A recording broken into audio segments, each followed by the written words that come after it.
gonna sing. But I want to explain about the song.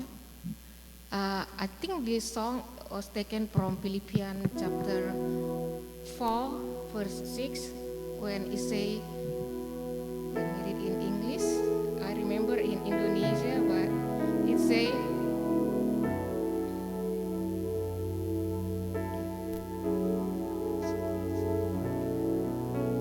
we say like, whatever your problem, come to Jesus, come to God, because He's only as far as a prayer. Just a little bit testimony. When my sister sang this song like maybe 25 or 30 years ago in our church in Indonesia, I never talked to her, sister don't really talk like this, but I talked to some of our friends here. This song is really speak to me.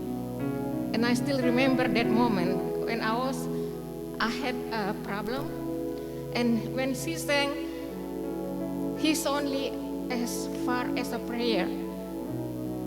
That is very true. Jesus is only as far as a prayer. Whatever problem that you have, just come near to Him. Just ask Him in your prayer, and He will come near to you. Jesus only as far as a prayer.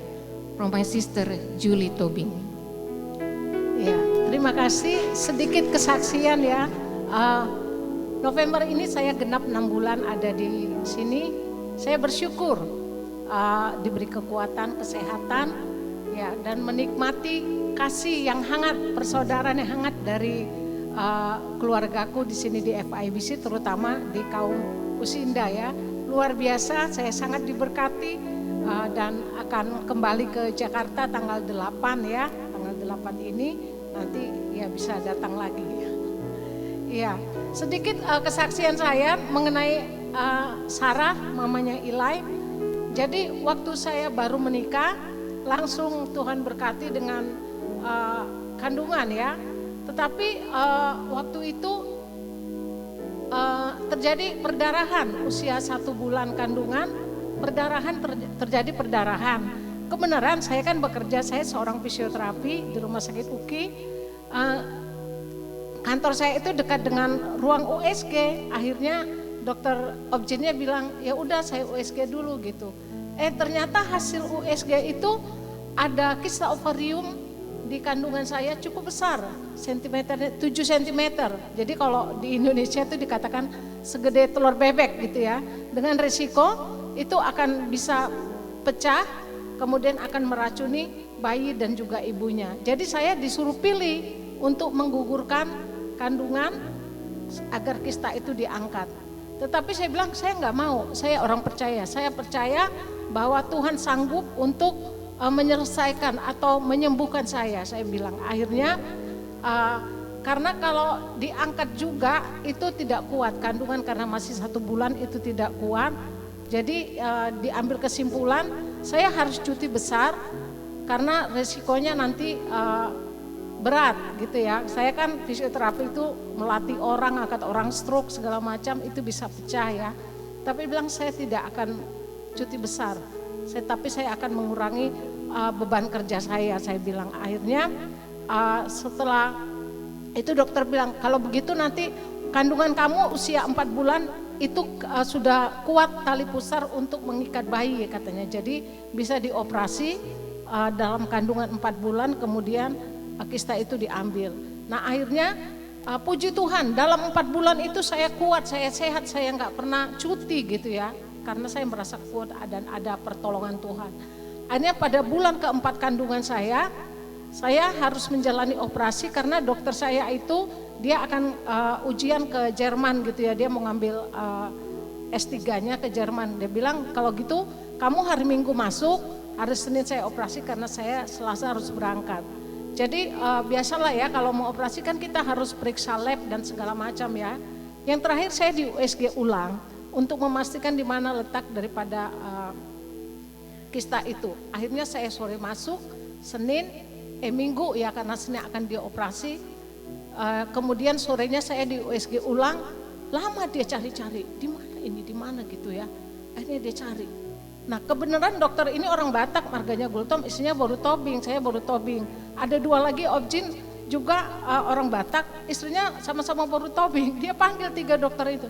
Ayo dulu kita lihat katanya, di mana kistanya ini kok nggak ada. Cari. Akhirnya setelah agak lama dicari-cari, saya disalam. Kamu pulang, kamu hebat katanya, karena kistanya udah hilang. Saya bilang bukan saya yang hebat, Tuhan yang saya sembah, dia yang hebat, saya bilang. Jadi intinya bahwa akhirnya kandungan itu ya berjalan dengan baik ya. Akhirnya Sarah bisa lahir, tidak jadi digugurkan ya. Bahkan dia sangat sehat walafiat, sangat segar bugar sampai sekarang. Luar biasa, mari kita beri kemuliaan bagi Tuhan. Jadi ibu bapak saudaraku, apapun pergumulan kita, tidak ada yang mustahil bagi Tuhan. Amin. Ya semua dapat dia lakukan. Sebuah pujian sejauh doa yang sudah ditranslate oleh Katiu.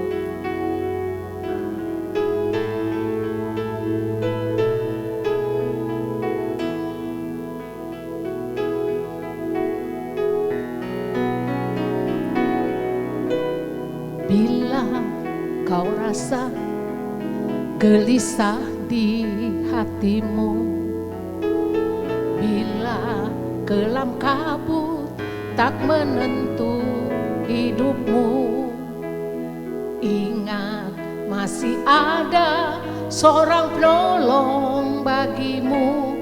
Yesus tak jauh dari dirimu.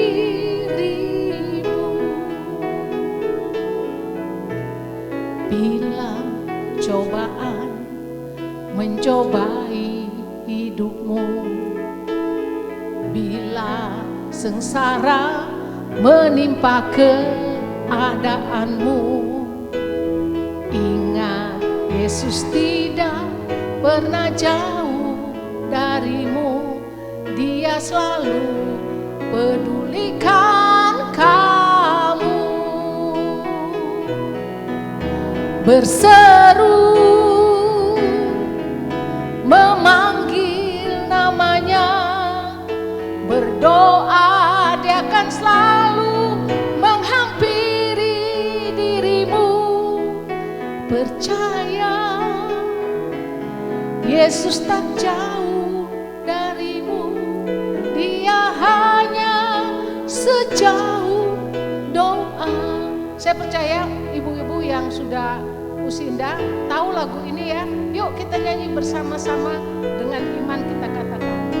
Bila kau rasa gelisah di hatimu, bila kelam kabut tak menentu hidupmu, ingat masih ada seorang penolong bagimu. Dia tak pernah jauh darimu. Bila cobaan mencobai hidupmu, bila sengsara menimpa keadaanmu, ingat Yesus tidak pernah jauh darimu. Dia selalu pedulikan kamu. Berseru memanggil namanya, berdoa dia akan segera menghampiri dirimu. Percaya dia tak jauh darimu, dia hanya sejauh doa. Berseru, mari bersama-sama berseru memanggil namanya, berdoa dia akan segera